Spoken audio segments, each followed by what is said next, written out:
So we have officially reached day 17 in the search for 84-year-old Nancy Guthrie. She is the mother of Today's Show co-host Savannah Guthrie. And as we enter week 3 of this just terrifying situation that honestly seems like a nightmare, the Pima County Sheriff announced yesterday that he cleared all family members, including Nancy's children, their spouses, from having any ties to her disappearance. All right, let's get to our David Chasanoff this morning. He's joining us live near Nancy Guthrie's home in the Catalina foothills. David, a pretty big announcement coming from the sheriff Monday.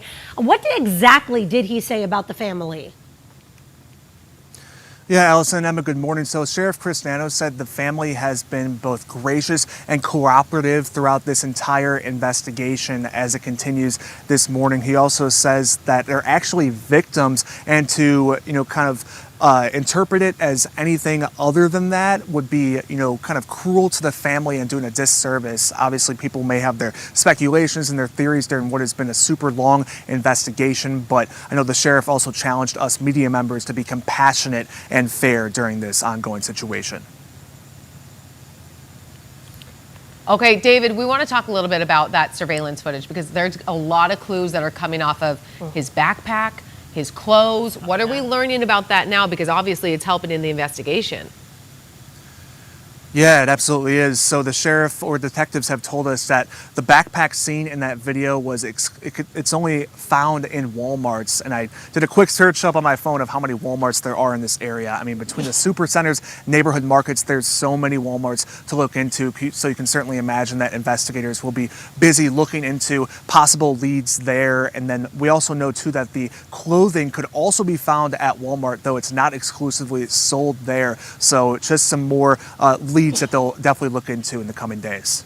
Well, there's just so many questions running through my mind right now as far as the FBI, are they still out in full force? We know that they sent so many resources to the sheriff's department there to work 24/7 on this case. Are they still working at that full workforce here? What do we know yet about the DNA? And if maybe the Guthrie family are going to come out with another video, have they moved on from the idea that this is a targeted kidnapping here with a ransom note? We haven't heard much as far as the ransoms are concerned at all. Is that something that has hit a dead end here?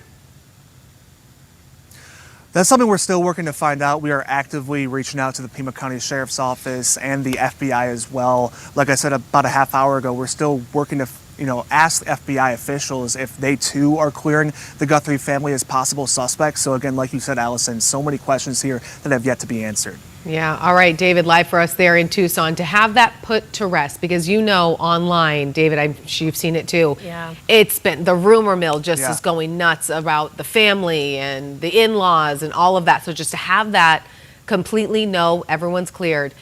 I mean, they can breathe a little bit. All right, as the search continues for Nancy Guthrie, download the 12+ streaming app to see our latest coverage and any breaking updates. They will go there first.